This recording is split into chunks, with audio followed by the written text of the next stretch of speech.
poison is powerful in Elden Ring.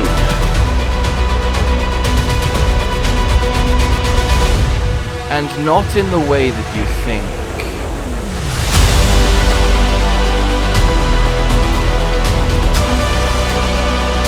Seriously, this build is incredible.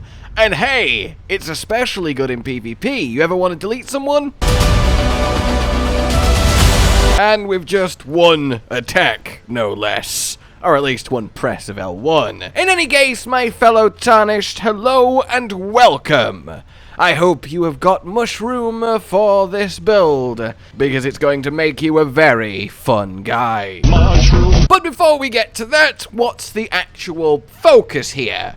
Well, through the combination of a few talismans, the poison status, and a certain Ashes of War, we can essentially permanently be getting a plus 50% damage buff that stacks, resulting in monstrous damage every time you swing your swords.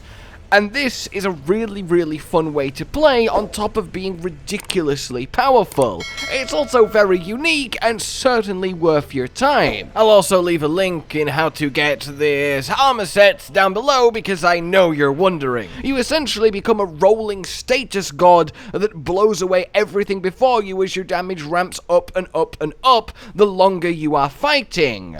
Also, as I said with PvP, the second you land that poison, which with this is incredibly easy to do, one attack or one little special move we will get to, you're gonna win. You just can't trade with you anymore because you have been powered up to unbeatable levels.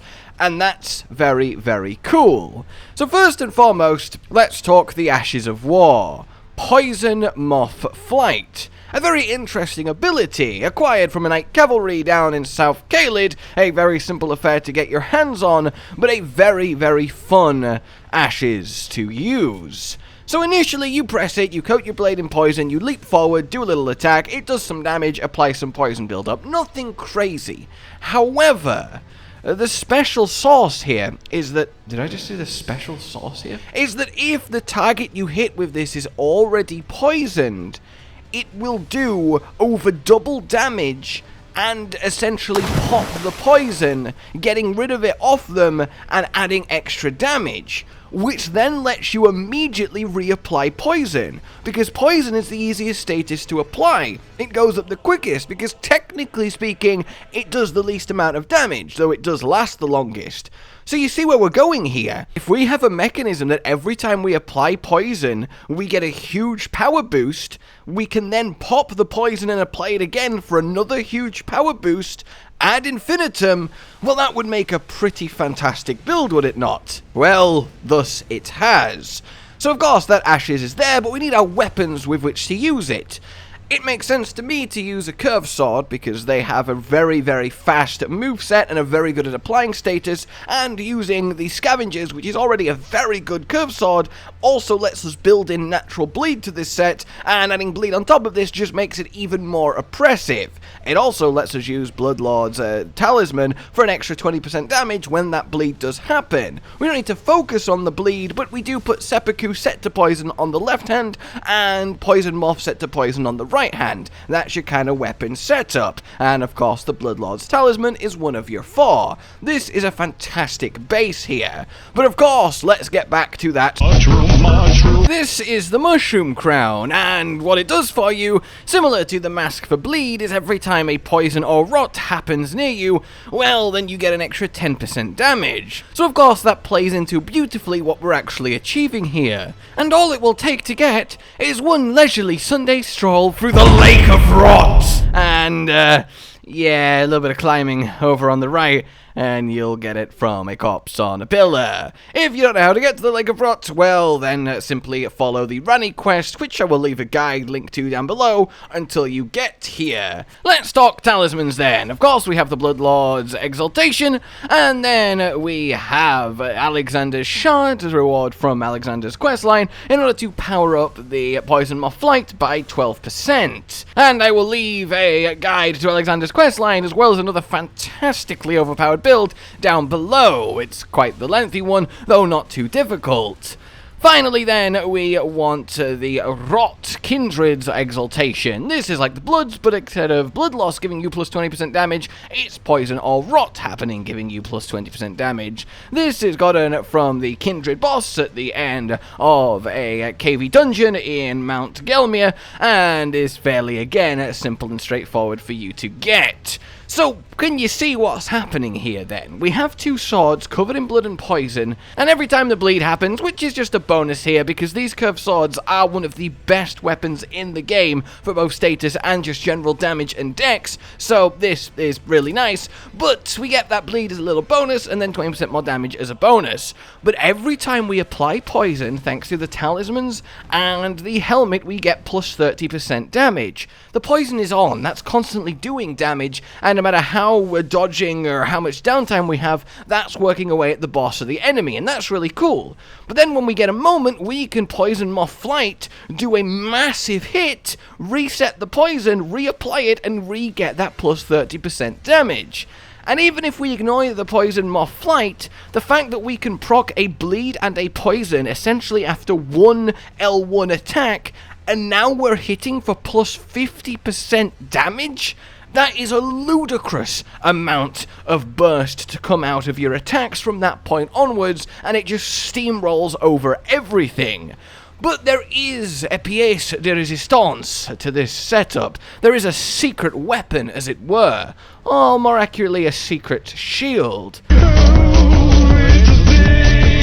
It's incredible to me how much this silly song from my childhood represents this build. Meet the Coil Shield. This is an absolute gem of a bit of equipment. It's a just fine shield as a shield, but what it hides is a lashing viper that you can in fact lash with.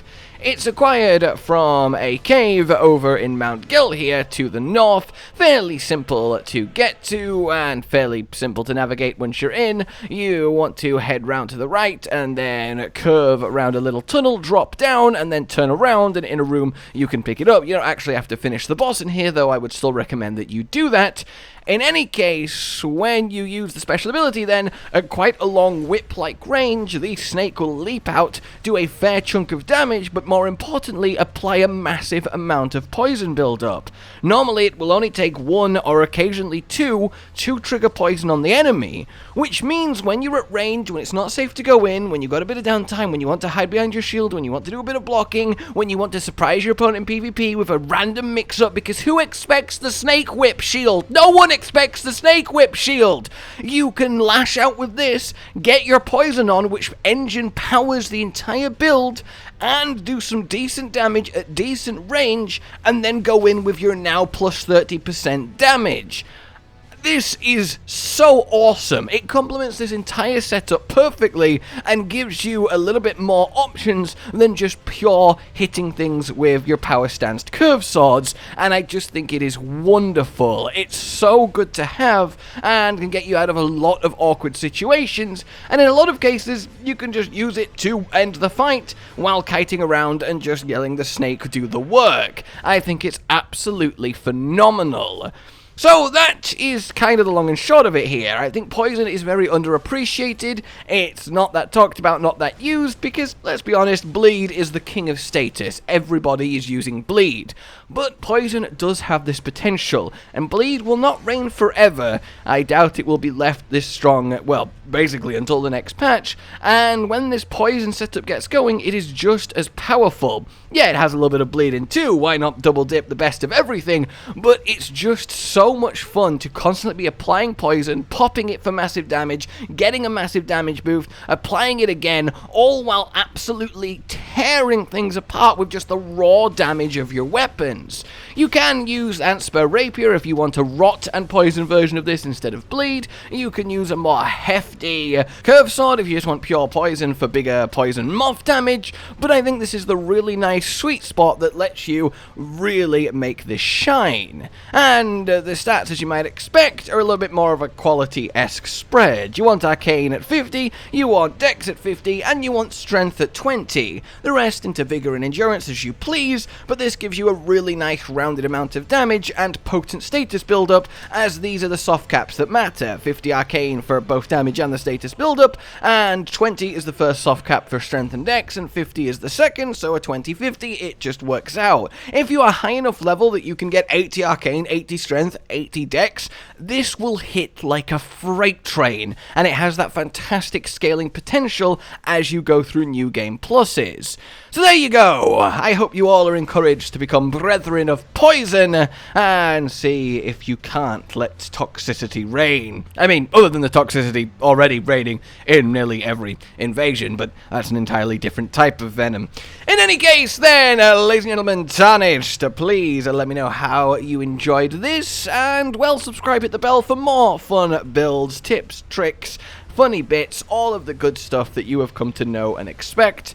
Please like if you have enjoyed, well, this little outing, and please consider supporting the future of this channel on Patreon down below. It means the world, and it really does keep us going. Until we meet again, a goodbye. Josh, Cotton, and Hollow with the videos, dropping the humor like a hammer on your tippy toes, bringing entertainment on a daily arrangement to take our insanity and turn it into entertainment. Yes, I said entertainment twice, to reiterate that it is nice to look into your faces on a mostly daily basis when you let us in your homes to make the whole world a stage. Goodbye.